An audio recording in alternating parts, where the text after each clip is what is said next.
basket, and then this goes up, and it's at the height of the trough, so they'll easily just slide off the plexiglass and score points. We figured out the perfect angle to where it dumps them into the trough easily. We also have our spatula's gear ratio gives us a lot of torque, and so that way we are able to pick up 5 or even 6 sacks at a time. And our spatula also has a really big gear ratio, so whenever we dump the sacks, we're able to dump up to 11 or 14. The robot we built is a robot that's progressed over the past competition. This is our engineering notebook, kind of like a summary of what we've had up to date. It goes back to the kickoff here in Houston, where initially we started designing an H drive because we thought maneuverability was going to be a very important factor for this competition. So we built the H drive. We have pictures here. After that, we started designing our manipulator, which is pretty important to actually be able to get the sacks from point A to point B. So initially, what we decided to use was a very common 6-bar linkage, which is pretty common to see here out on the field. The gear ratio we used for the 6-bar linkage was a 1:7 gear ratio because we want to have a lot of torque to pick up all the sacks. For our intake, we use a single belt just to kind of test out and get an idea of how efficient that is.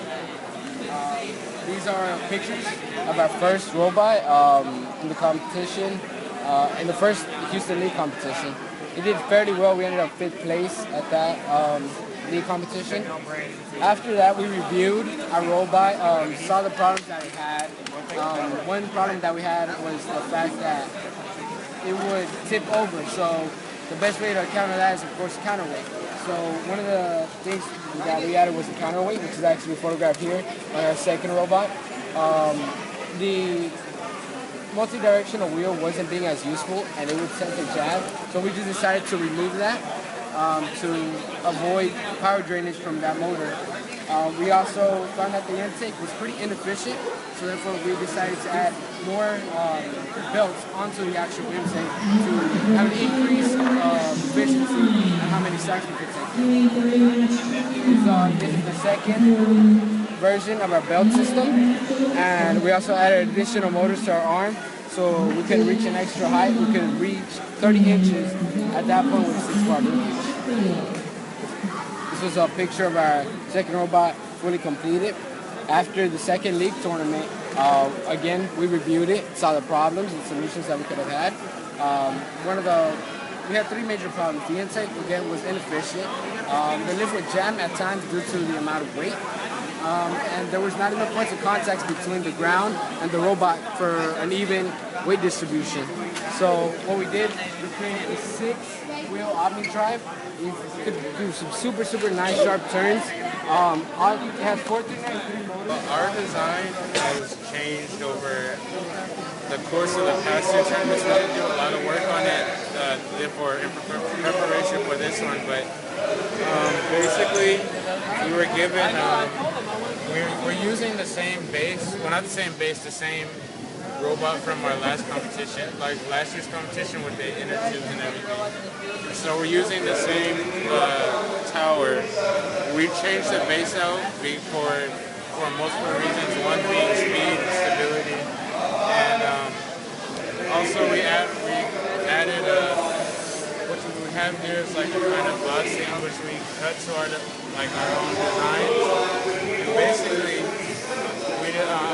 we prototyped this, and this is basically our first, well this is a new one, but this was started out as our first prototype that we were given, and it's pretty well for us because it serves as a pretty nice cage, and you see we have our rollers which we messed around with for better grip on the bags, and we can pick up around like a whole pyramid.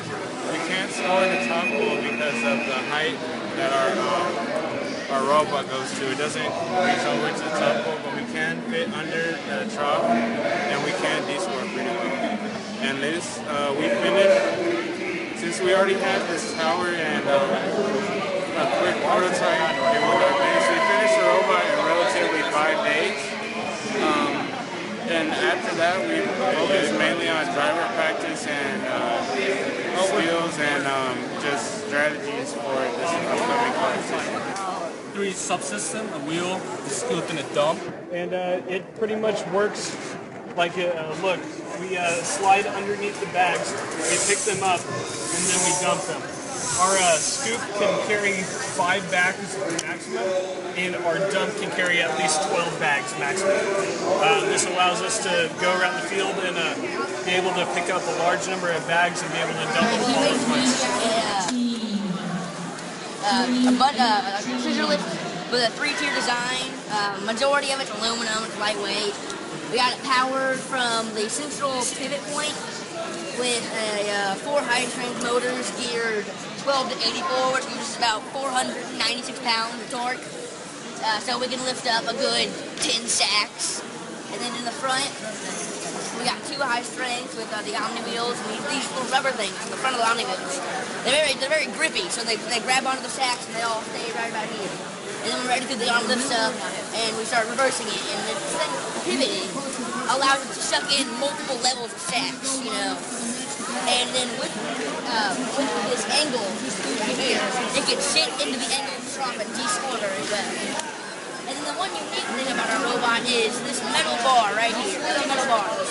So as this compresses, it pulls this bar, which lessens the angle of this intake. So as it lowers, the angle steepens more and more. So it allows us to go from a very short height to a very high height in a couple seconds.